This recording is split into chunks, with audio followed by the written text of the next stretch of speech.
Olá, pessoal, tudo bem? Que alegria estar aqui em mais um episódio do Ludens Cursos Podcast. E hoje a gente está trazendo aqui duas queridas profissionais que, além de serem parceiras da Ludens Cursos, instrutoras, elas também são da Clínica Ludens, a Catu Silva, terapeuta ocupacional, e a Sandra Ismaira, que é fonoaudióloga. E a gente está muito feliz de recebê-las aqui, principalmente porque além delas serem nossas parceiras, elas também são excelentes profissionais e elas vão falar de um tema que com certeza muita gente tem dúvida. Eu, inclusive, antes de começar aqui, eu fui pesquisar um pouquinho e surgiram 1000 perguntas aqui, tá? E elas vieram aqui hoje para esclarecer para a gente. E como a gente gosta de mostrar uma visão um pouco mais ampla dos temas, a gente está trazendo duas profissionais de áreas diferentes, justamente porque elas se complementam. A fono complementa a TO e a TO complementa a fono nesse sentido da seletividade alimentar. Então, vamos começar, meninas, que tem muita coisa aqui hoje, muita pergunta para fazer, mas eu quero começar perguntando uma dúvida que eu acho que todo mundo tem. A seletividade, ela é de uma única causa ou tem várias causas que podem levar a esse distúrbio alimentar, é assim que a gente pode chamar? Um distúrbio alimentar também?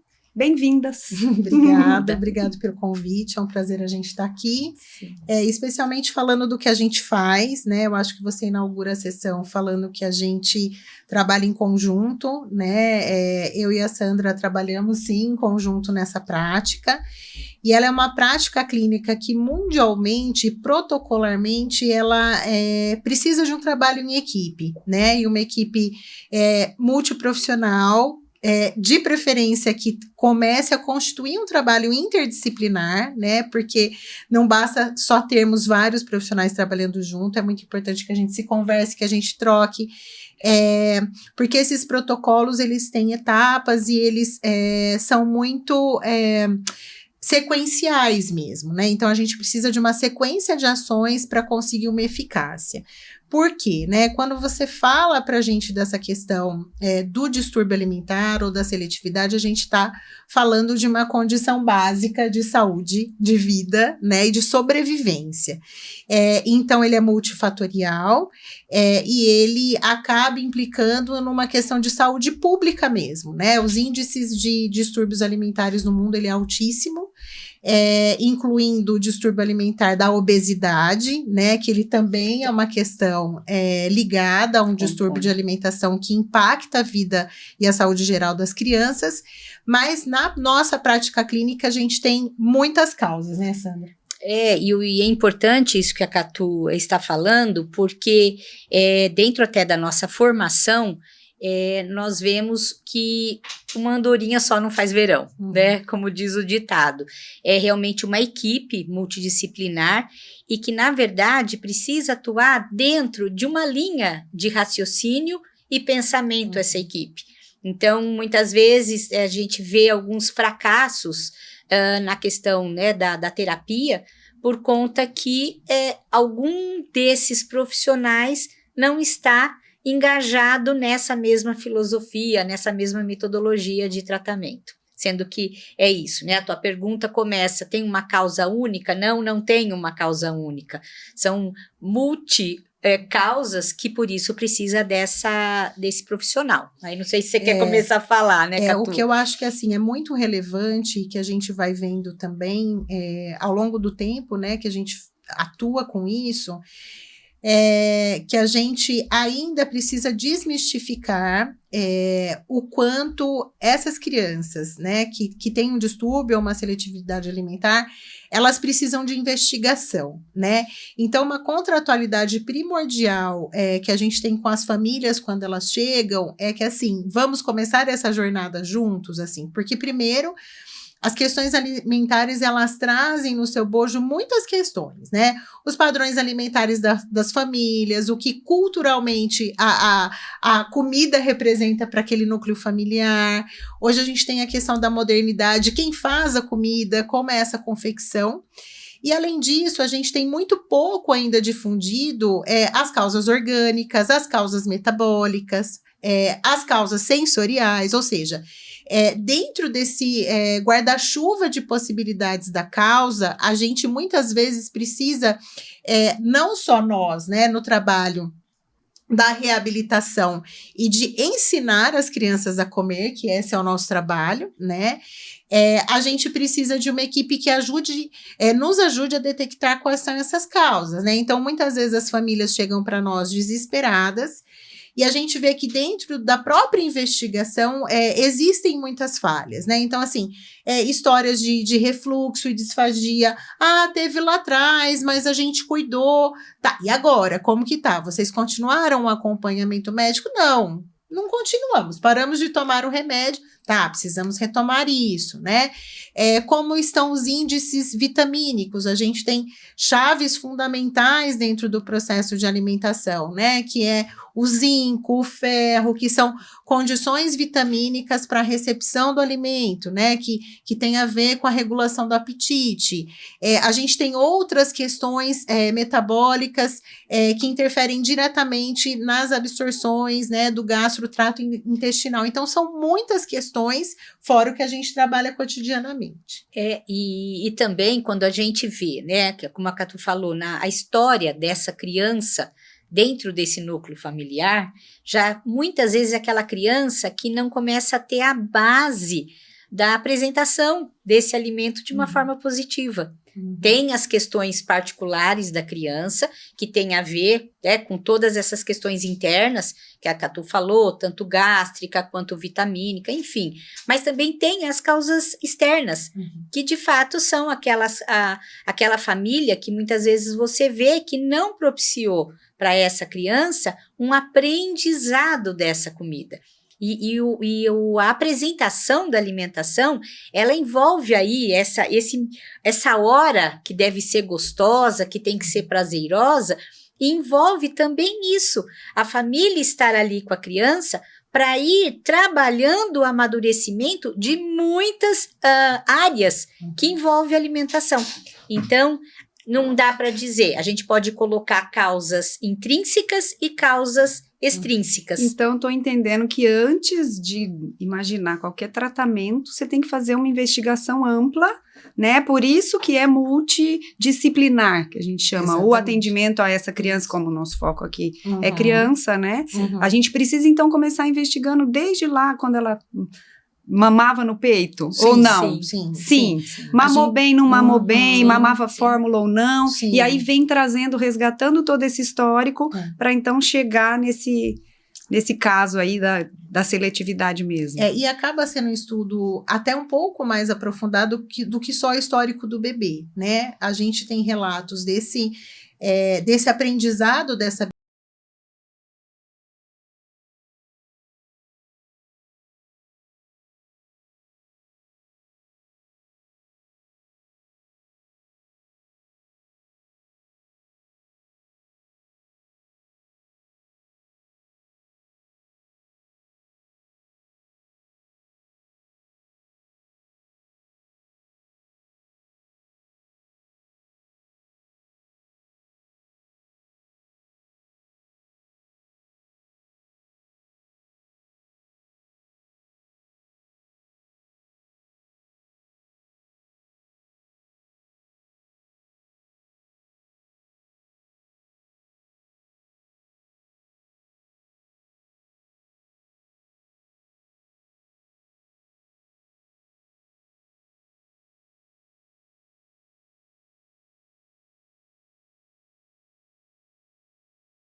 alimentares, né, na população mundial, a gente precisa olhar para esse contexto também. Então, quando a gente inicia essa investigação, muitas vezes a gente vai ver que alguém da família é um restritivo alimentar ou é uma pessoa com dificuldades alimentares. Muitas vezes as mães ou o próprio pai fala, olha, eu tenho muitas questões alimentares, sempre tive, né? Para mim, o ato de comer não é algo tranquilo, né? Ou assim, eu sempre fui uma criança com problemas.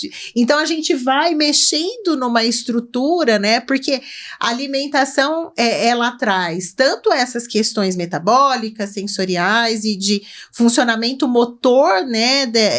Orofacial, da respiração, enfim, aí a gente abre um outro leque de questões. Mas a gente também traz, né, o cuidado, a gente traz causas emocionais e psíquicas que vão envolver, né, a história com a maternidade, com a paternidade, com o cuidado, com o gosto, com a preferência, com a história, né, com a cultura, né, o que a minha família aprendeu a comer. Então a gente mexe com muitas questões, né? São muitas questões. Eu tenho uma prima que o filho dela, até hoje ela reclama, ele tá com 11 anos. Uhum. E aí, mas ele não come fruta nenhuma, ele nunca aceita fruta. E aí você vai conversar, o marido não come. Sim. O marido nunca comeu. Então, assim, é um espelho, né? Os pais acabam sendo o espelho para a criança. Eu vou me alimentar melhor a partir do momento que eu vejo as outras pessoas fazendo o mesmo, Exatamente. né? E aí você vai seguir. E é interessante isso, Fabi, porque na clínica aparece muito isso, né? Quando a mãe traz, ele não come determinado alimento, e você joga, né, para ele, e você come, eu também não gosto muito, mas então, se você não gosta muito... Como você influencia positivamente se você não dá o exemplo, né? E essa influência vem de bebê, na verdade, né? Essa questão externa que a gente está falando, então seria uma causa externa aí, que pode influenciar da criança a ter, né, uma dificuldade ou uma seletividade aí, vem desde bebê. E é interessante porque quando você vai compondo a história dessa criança, é que aí você vai vendo para quem você tem que ir pedindo socorro. Direcionar. Exato, porque... a fono e a TO, isso é condição mesmo que tem que haver. Mas é o que a Catu está falando, muitas vezes a gente precisa ter um apoio de um gastro, você precisa ter um apoio de um alergista, você precisa ter um apoio da psicologia, porque envolve aí questões emocionais. Então, do otorrino, muitas vezes, para ver como é que está essa questão, né? Adenoide, amígdala, enfim, você vê que você vai abrindo aí esse leque, você vê que é uma dificuldade que envolve muitas pessoas, muitos profissionais. Entendi. E é a partir disso que a gente, né, vem com aquela pergunta clássica. Todo mundo quer saber como que funciona descobrir uma seletividade alimentar ou não, de fato. Né? Tem algumas questões que vocês... Tem sintoma? Existe sintoma, meu filho não come, né, nada, ele não gosta de textura de massa, ele não gosta de molho, ele não come arroz, ele não come carne, e aí vocês fazem toda essa investigação, mas existe um limiar aí de falar, não, isso é seletividade e a gente vai, a partir de então, desse diagnóstico, começar a tratar? Na verdade, né, o que vai ser decisivo para o tratamento é a avaliação, né? Como a gente estava falando, já chegaram crianças que não é a grande maioria, digamos que uns 3, 4% de crianças que daí tem outras questões, né, realmente clínicas e metabólicas, né, de alergias, absorção de determinadas vitaminas, e aí a gente vai fazer esse endereçamento médico, e aí quando a criança ela é tratada dessa causa clínica, né, o próprio refluxo, né, a criança, quando ela tem um refluxo, ela é tratada, ela vai ter uma outra resposta alimentar, né. Contudo, quando essa criança chega pra gente e a mãe já fala, olha, já fiz todas as investigações, ele não tem refluxo, já fui no gastro, já fui no pediatra, ou até mesmo hoje, por exemplo, eu e a Sandra, a gente já tem vários médicos que já mandam pra gente, né, a gente tem um fenômeno atual que eu acho que é bastante interessante, parece uma retomada dos pediatras olhando muito para essas questões, o que é maravilhoso. Então, são crianças que já vêm com esse primeiro filtro, digamos assim, muito estabelecido, né? E aí eles olham e falam assim, olha, né, o que está sobrando são as questões de integração sensorial e de praxis oral, né? Mas a gente tem os dois cenários que acontecem. Quando essa criança chega, aí a gente vai abrir um inventário muito grande de avaliação mesmo, de ferramentas, tá? Então, num primeiro momento, a gente tem os protocolos muito voltados para as questões e para as funções alimentares específicas. E aí, cada área vai ter muita contribuição para dar, né? Dentro de todas essas áreas que a Sandra foi falando, hoje a gente também vê a importância muito grande, às vezes, da fisioterapia, por conta de uma questão de um controle postural, ou da fisioterapia respiratória, para a gente começar a trabalhar essa base. Então, as nossas avaliações, elas olham para esse cenário alimentar primeiro, né? E aí, diante das classificações, a gente vai entender se essa criança tem um distúrbio alimentar ou uma seletividade, né? O distúrbio alimentar é quando a criança tem um padrão extremamente restritivo e come, em geral, uma classificação específica de alimentos. Em geral, são os carboidratos. Os carboidratos, eles têm algumas propriedades, digamos assim, né? Eles são de rápida absorção, ou seja, eles geram energia, a gente querendo ou não, e eles são alimentos que não têm uma demanda sensório-motora grande. Então, eles têm características, né, que quase são sempre parecidas, porque os industrializados, por exemplo, na maioria das vezes, eles estão classificados, né, como carboidratos, então você tem um padrão que se estabelece, e aprender o mesmo padrão é mais fácil do que você lidar com o que é novo, né? Diferente dos vegetais, por exemplo, que uma hora tá maduro, outra hora tá mais verde, uma hora tem uma consistência X, outra hora tem uma consistência Y. Então, a gente vai ter, nesses padrões de distúrbio alimentar, essa predominância. E a seletividade, que é o que causa muita confusão, inclusive conceitual, ela já é um padrão onde essa criança come 5 alimentos no mínimo de cada uma das classes, né? Essas classes, elas são divididas entre o reino vegetal, né, onde a gente inclui hortaliças, vegetais e as frutas, as proteínas e os carboidratos.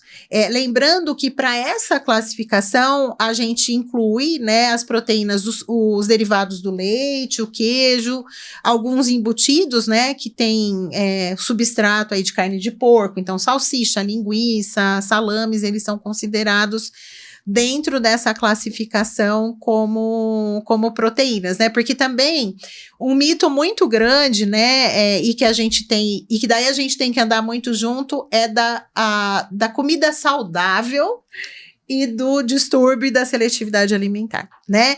A gente tem uma nutricionista que trabalha conosco na nossa equipe, os nutricionistas são super bem-vindos, mas a gente tem pré-requisitos anteriores neste ato de aprender a comer, que vem antes desse ideal de uma alimentação saudável.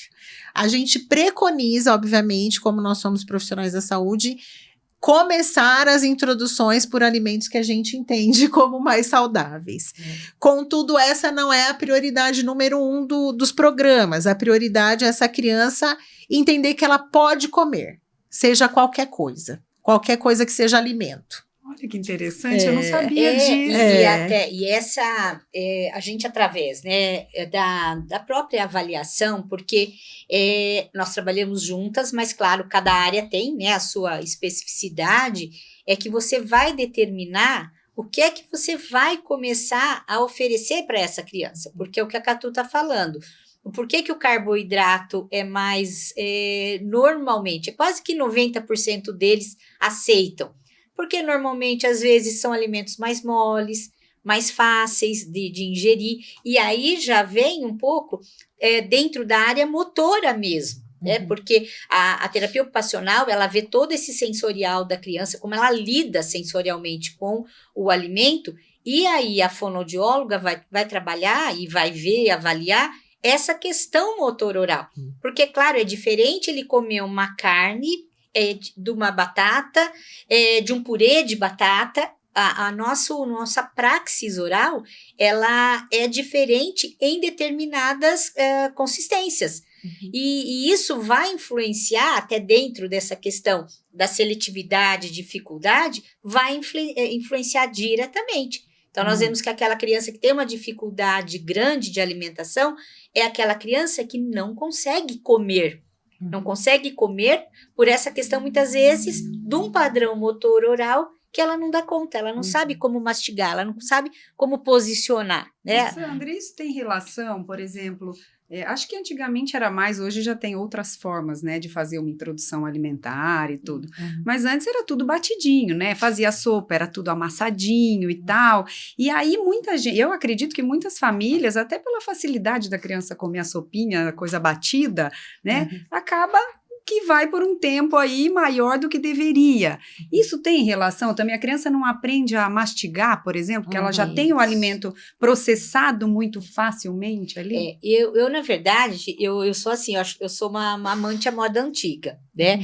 Porque eu acho que dentro de tudo que eu já estudei nesse tempo todo, eu vejo que a boca também tem um desenvolvimento motor. Assim como a criança tem no corpo, ela tem na boca. Então, claro, né, a criança, o bebê de 3 meses, ele não tem condição de receber uma determinada consistência. Ele tem a condição de receber o leite, o líquido. E ele vai desenvolvendo todo esse padrão motor oral com a sucção. Vai havendo crescimento de mandíbula, posicionamento da língua. Aí, quando ele já começa a ter um desenvolvimento motor, que é segurar o pescoço, né? Já um corpo, um tronco mais controlado, ele já tem a condição de receber outra consistência, que aí não é a batida que a gente deveria, né? Que muitos introduzem, né, Fabi? Mas não é a consistência. Então, a gente sempre orienta, amasse, porque ele já precisa começar a ter, né, a percepção dessa consistência que não é a líquida. Porque o batido é um líquido um pouco mais engrossado, mas não aparece consistência nenhuma. Então, de fato, é um erro. Claro que muitas famílias, elas batem no desespero da criança conseguir ingerir, mas para o sistema motor oral não é o melhor. O melhor, de fato, é seguir esse padrão. Então, o amassado, depois o semissólido e até chegar num sólido. E isso variando, por exemplo, a batata, o chuchu, vai variando mesmo as frutinhas. Porque, por exemplo, uma sopinha batida, uma amassadinha, tudo misturado, a criança não consegue, né? Saber o que ela está comendo, está tudo misturado. Então, depois a gente quer que a criança coma o chuchu e a abobrinha, sendo que ela nunca tinha provado nem amassado de jeito nenhum. Né? Aí acho que isso acaba que dificulta também, né? Exato, dificulta e muito, porque a criança vai aprendendo essa questão de sabor com a divisão aí desses alimentos. Ele só vai saber que aquele sabor é da batata experimentando a batata. Sozinha, agora, né? Sozinha, a cenoura, e a mãe tem que apresentar. A gente encontra pediatras que até falam, entra primeiro, né, com a cenourinha, entra depois com a batata, com a mandioquinha, e é exatamente, até para ver se a criança vai ter alguma rejeição alérgica ou não a determinados alimentos, porque existe isso, né? E claro, lá na frente, quando ela já conhece, você até pode dar um creme misturado, enfim, mas inicialmente, de fato, tem que ser dividido para a criança ir começando a ter a experiência aí de sabor. E eu acho que uma outra questão aí no padrão exploratório, né, assim, quando você fala, né, a moda antiga agora, isso é um dado histórico interessante de quando a gente fez nossa formação. Os distúrbios alimentares são um dos distúrbios mais antigos registrados pela humanidade na infância. Então, já tem relatos, por exemplo, da civilização egípcia, dizendo de crianças com distúrbios alimentares em grande quantidade, né? Então, ou seja, ele é um problema que ele atravessa séculos, né? E atravessa a história. E os números são alarmantes. Eu acho que hoje a gente fala mais, né, dessa, né, até isso, né, o acesso, a gente está aqui falando disso, a comunicação, mas, enfim, é uma coisa interessante da gente pensar, né. Eu me lembro uma vez eu fui... e aí os distúrbios alimentares de toda a natureza, né? Lembrando que os comportamentais também. Eu lembro que quando eu era criança, eu adorava aquele filme Sissi, né? E aí o dia que eu fui para a Áustria, para um congresso, eu e a Lígia fomos num museu e a Sissi tinha um quadro de distúrbio alimentar gravíssimo e eles relatam no castelo de várias, assim, né? Ela tinha... uma bulimia, que depois virou uma anorexia, toda uma questão do corpo. Então, assim, lembrando que esses distúrbios também, né, são distúrbios alimentares e que estão registrados aí historicamente desde sempre, né? Mas a gente tem uma questão em relação a isso que você traz, né, da eleição do tipo de introdução. Eu hoje também citei muitos livros e muitos, né, tem a BLW, que ficou muito famosa. Mas se a gente for ver, por exemplo, a BLW, ela tem um padrão de exploração do alimento interessante, né? Que não é, né? Às vezes as pessoas acham que essa exploração do alimento com o corpo todo, que é essa aproximação, essa tolerância do alimento, ele não é feito só pelo ato de comer, né? Ele é feito pela observação, você poder brincar com o alimento. E óbvio que também que isso é uma coisa que veio atravessando culturas, né, e que hoje a gente tenta desmistificar, que é a questão de que o alimento, a gente pode brincar com o alimento, a gente pode não gostar do alimento, a gente pode experimentar, né, porque a gente também vê no discurso das pessoas, nossa, mas ele não come tal coisa, tipo, é tão gostoso para outras pessoas e para ele, por que não, né? E, ao mesmo tempo, esse padrão exploratório que algumas dietas, né, introduções propõem, elas estão um pouco além só do comer, sim, né? É a aproximação desse ato sensorial mesmo, que é pegar, levar à boca, né, cheirar, tolerar, manipular, transformar aquilo num brinquedo, numa carinha, né, num jeitinho gostoso de se divertir. Isso também é uma boa opção, porque você começa a trazer estratégias e trazer esse universo sensorial que a comida pode dar pra gente dentro dessa pluralidade de aspectos, né? Mole, firme, gelado, quente, cheiroso, fedido, né? Assim, porque são muitas propriedades que esses materiais, né? A alimentação como material nos dá, e ao mesmo tempo a gente vai propiciando outras entradas, né? A gente teve o fenômeno da pandemia, que é importante a gente localizar isso, porque assim, a boca, né? Ela é a nossa primeira mão no que diz respeito a observar o ambiente material, né? Ou seja, o bebê, o primeiro objeto que ele leva à boca antes da mão é o seio materno, né? E aí a gente tem que entender que essa exploração do objeto, né? Aí até ele chegar, né? Depois a mãozinha vai para a boca, depois ele pega qualquer objeto e coloca tudo na boca. E a gente teve uma pandemia onde a gente também falou para as crianças, parem, não coloquem as coisas na boca, né? Então a gente diminuiu por questões, obviamente, contingenciais esse padrão exploratório oral, né? Do ambiente, né? Dos objetos na boca para ajudar-nos a discriminar melhor. E isso é uma etapa importantíssima para o desenvolvimento. E a gente também tem isso acontecendo contingencialmente, porque hoje, né? A gente está muito mais restrito no desenvolvimento em relação aos objetos. Então, a gente vê as crianças brincando muito mais com as telas e com aquilo que não é palpável, que não tem características sensoriais e motoras, né? Porque quando você vai pegar um grão de feijão é diferente de você pegar um maço de brócolis, né? Então, o grande e o pequeno, né? Que vai ajustando essa nossa capacidade de sentir e de discriminar. Isso está ficando cada vez mais restritivo. A própria observação, né, do alimento com essas características, com esse apoio visual, com este contato, né, eu, né, assim, de final de semana especialmente, eu tendo a comer fora, e as crianças estão sempre com um tablet, elas não estão interagindo com a comida, essa interação ela está cada vez mais restritiva. Quando a gente questiona as famílias, tem uma vergonha das famílias, ele fica muito inquieto no restaurante, ele quer brincar com a comida, então eu prefiro deixar o tablet. Então a gente tem muitas coisas além da dieta acontecendo, né? E aí essa introdução, né? Para além das texturas, do que é mais palatável, do que é mais fácil em relação à praxis oral, nós estamos restringindo o acesso alimentar cada vez mais, né, para as nossas crianças. Sem contar o preparo, né, que não acontece mais em casa. Sim. Eles vêm no iFood, né, vem nessa... Até isso que eu ia falar. Vem em box.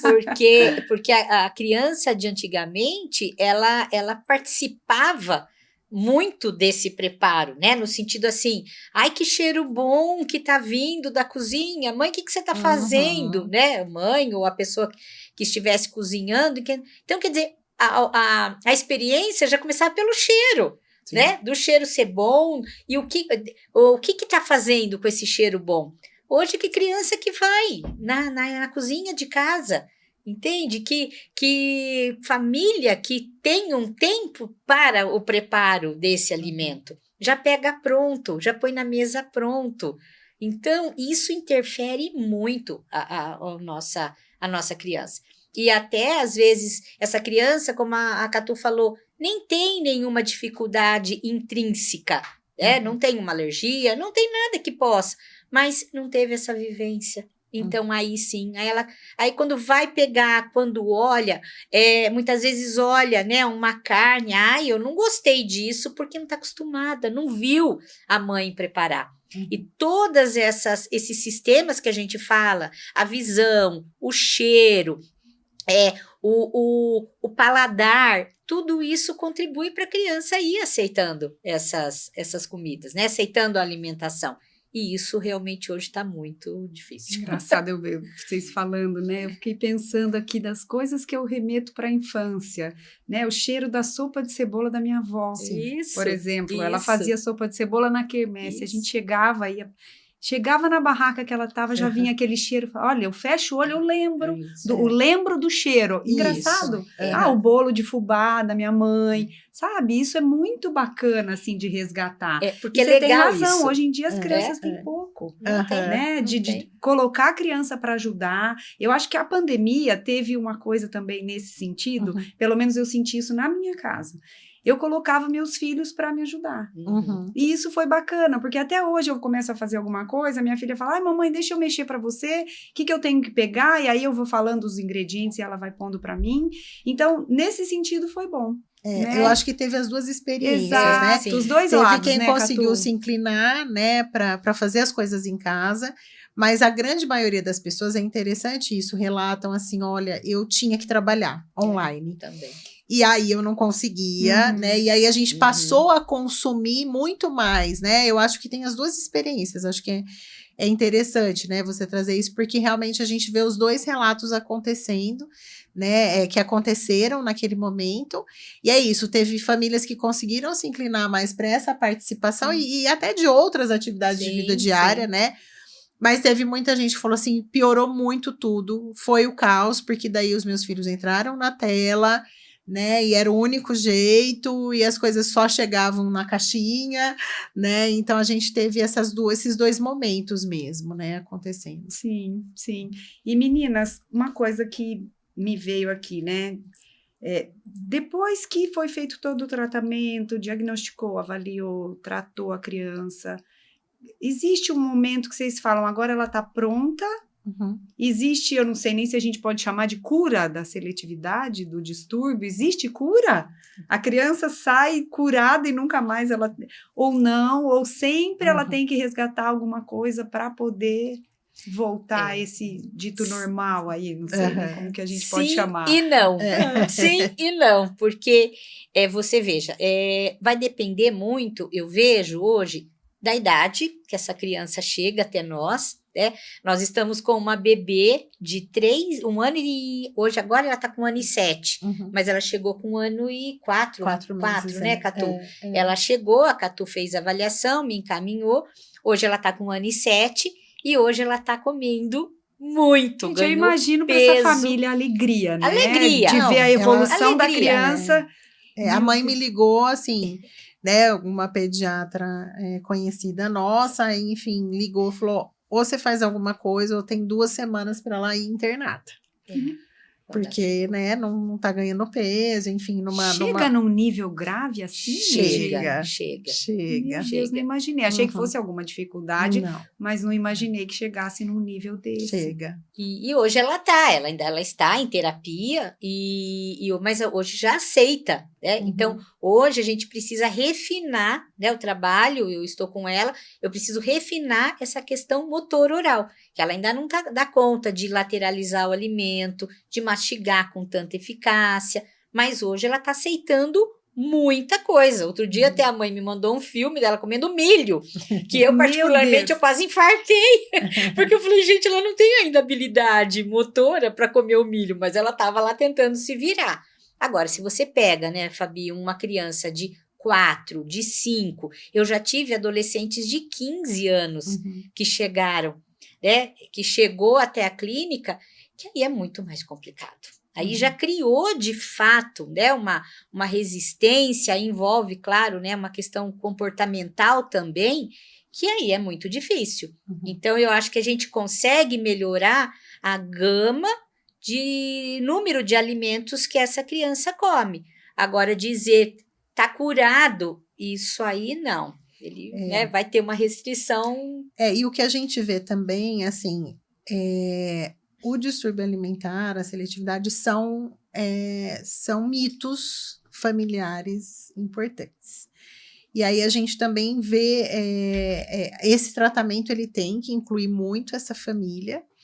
E aí a gente vê, né? A gente, diante de tanta diversidade, a gente vai ver pessoas que vão falar, não, eu vou realmente mudar, vou me inclinar, eu estou entendendo o que vocês precisam de mim, e a gente tem famílias que falam, olha, eu não tenho como, eu não vou mudar. Então, assim, não é algo que a gente consiga fazer modificações sozinhas, né, assim, ou essa equipe toda com esse aparato, a gente precisa do investimento dessa família nisso, né, em mudanças de padrões, mudanças paradigmáticas mesmo em relação à alimentação, né, que não é assim, né, às vezes, a mãe tá adulta, olha, para mim é muito difícil, então a gente fala, mas quem que é o par que pode nos ajudar nessa empreitada, né? Então a gente tem de todos os tipos. Semana passada a gente recebeu o telefonema de uma criança muito grave, com distúrbio alimentar muito grave, que a gente atendeu, que veio aos 6 anos de idade, só com mamadeira, saiu comendo tudo, saiu comendo arroz, feijão, lasanha, carne, frango, e aí, enfim, com muitas questões sensoriomotoras, tanto de corpo todo, quanto de, né, as questões de integração sensorial, as questões de praxis oral, né, um atraso de linguagem, enfim, muitas questões. E aí ele ligou que era para eu e a Sandra para irmos encontrá-lo, que ele tá esperando a gente, ele é de outra cidade, pra gente ver se ele continua maravilhoso com a comida. Que bacana. Mas então, resumindo, a gente entende que é necessário uma ajuda profissional sempre, né? E quanto qualquer mais dúvida, precoce, melhor buscar ajuda, mesmo que você ouça, olha, não é algo mais fácil de se resolver, mas precisa iniciar essa investigação, né? O quanto antes, quanto mais precoce, melhor. E eu acho que um esclarecimento importante, né, até pensando, né, no que as pessoas vão escutar e tudo mais, como ela é uma intervenção multifacetada, né, ou seja, às vezes a gente começa do corpo todo, com essa organização, com essa modulação dos sistemas sensoriais, com a questão de aporte, né, motor aí dos sistemas e tudo mais, com o desenvolvimento das habilidades de praxis oral, a gente tem muitas etapas, né, então, hoje, depois de muitos anos, hoje eu estou mais advertida disso. Então, quando os pais vêm nos procurar, a gente fala, você está disposto? Né? Porque não é rápido. Porque, né, às vezes, assim, a gente entende que tem uma ansiedade, obviamente, desse quadro que vai se agravando conforme o tempo vai passando, e isso é angustiante para nós também, né? Então, hoje, né, a gente vê, né, muitos terapeutas, muitas clínicas nos procuram perguntando sobre isso para esclarecer, mas a área da seletividade alimentar hoje, ela vem se constituindo como uma área de muito estudo e muita expertise. Então, assim, primeiro que não são todos, como qualquer área, qualquer especialidade, não são todos os terapeutas que têm essa inclinação. Porque você tem que ter mesmo, né, um controle da sua ansiedade, um controle do manejo, né, porque questões sensoriais, motoras e emocionais vão estar envolvidas, questões familiares vão estar envolvidas, e de tempo, né? Então, às vezes, a gente vai ficar alguns meses comendo as mesmas coisas, alguns meses testando as mesmas texturas, porque ele é processual, ele é sequencial, né? De muita intervenção, né? Então, isso a gente tem que ser muito esclarecedor. Olha, né? Sim, eu vou fazer o meu melhor para o teu filho, né? Mas a gente vai ter um tempo desse processo juntos. E também eu acho essa questão do trabalho com as famílias, de nem sempre o que ele conseguir comer vai ser dentro do que ela quer que ele coma. E existe isso. Vai ser dentro do que ele consegue comer, dentro do que ele vai conseguir explorar, e às vezes não é o que a família está pensando. Ou então, esse ideal, né, nutricional, o ideal, né, que isso. A gente tem. E essa é uma filosofia, uma metodologia, Fabi, que eu e a Catu, nós temos, né, a formação, e eu acho que foi muito importante, né, dentro, eu acho que do nosso currículo, porque desbanca muitas teorias, né, que tem que comer o saudável. Não estou falando que vai começar, né, com porcarias, mas a gente tem que olhar para essa criança e deixar essa criança explorar o que ela pensa que ela consegue comer, né? E o que ela pensa que ela consegue comer, pelo menos no início, não é muitas vezes o que a gente pensa, o que ela dá conta de estar explorando, né? E os mecanismos que ela vai tentando conseguir para essa dificuldade. Eu atendo um menino de 5 anos que ele está conseguindo comer, só que ele está conseguindo comer com um garfinho de aperitivo. Por quê? Com o garfinho de aperitivo ele pega uma menor quantidade. E aí é mais fácil dele aceitar. E eu deixei ele comer com o garfinho de aperitivo.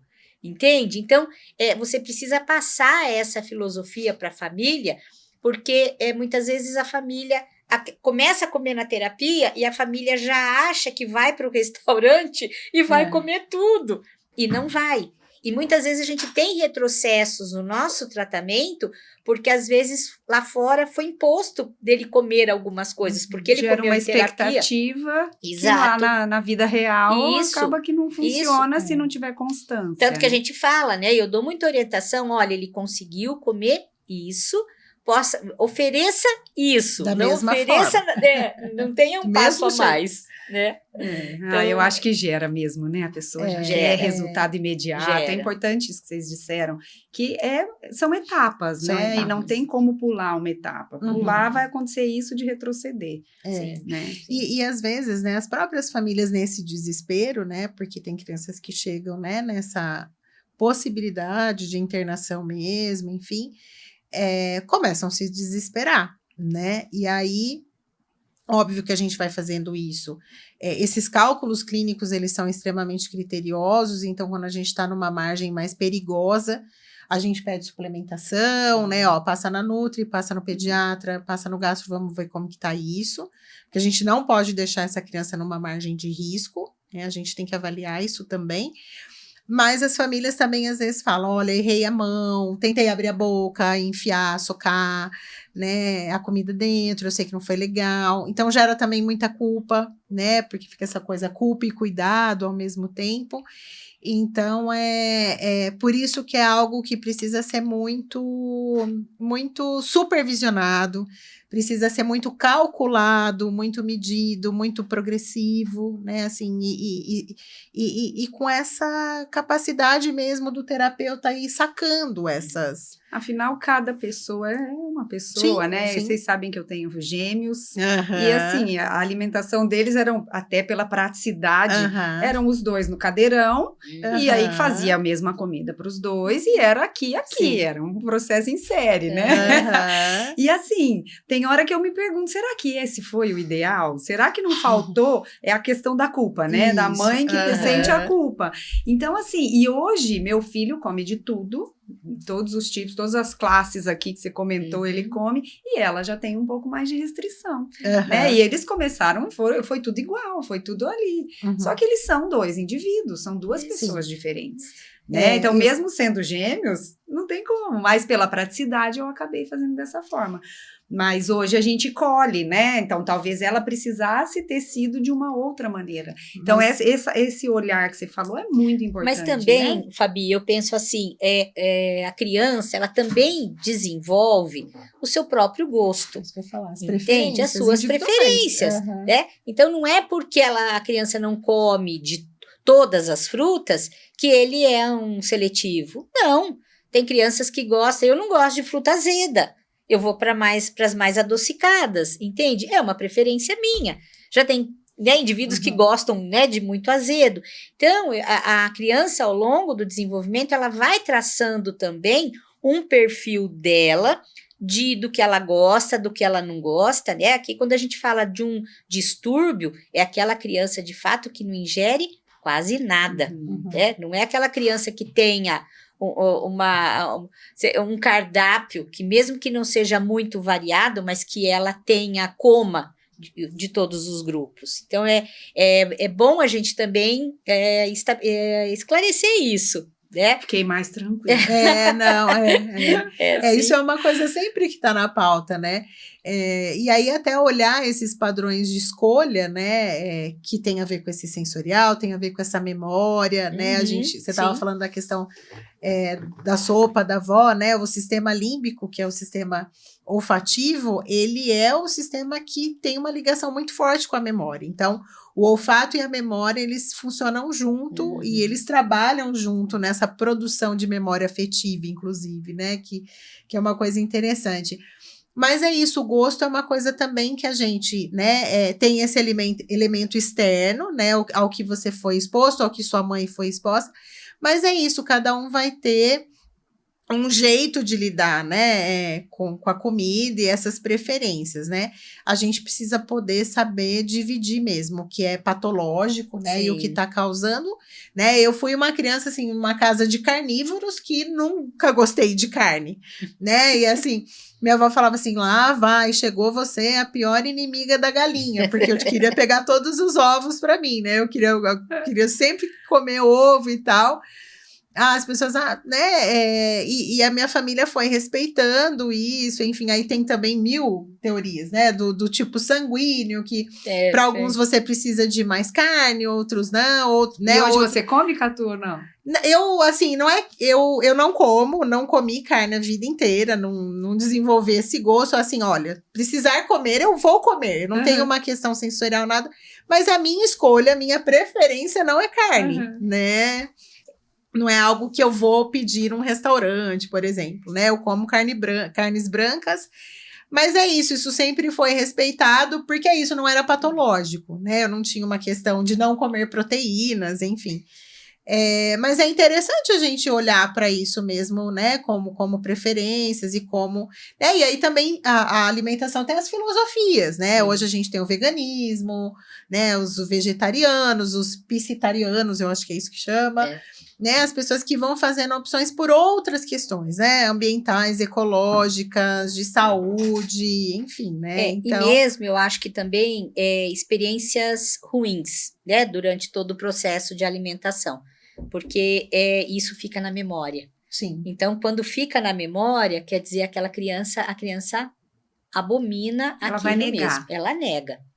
E mesmo a gente, eu acho que muitas de nós, tem na sua história experiências ruins de alimentação, né? Com um determinado alimento que você fala, olha, depois que aconteceu aquilo, não como mais. Intoxicação alimentar. Intoxicação, né? sim. Engasgo grave. Sim. Essa criança que a Catu estava falando, ela teve um episódio de engasgo, E ela, depois disso, ela restringiu muito. Sim. E aí só passou a mamadeira, porque a mamadeira era mais fácil.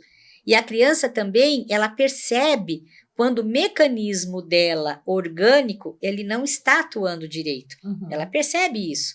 Quando ela está engasgando, quando ela tem uma tosse. E aí ela começa, de fato, a ter uma rejeição. Então, e as próprias alergias, né? As Isso, alergias, as elas são alergias. mecanismos de defesa também. Então, às vezes, a criança não comer determinados tipos de alimento, né? A gente vai ver, na verdade, ela está instintivamente se protegendo, né? E como que isso vai se manifestar? Isso vai se manifestar organicamente, né? Porque essa criança pode ter um quadro aí de erupção cutânea, ou constipação, ou diarreia, enfim.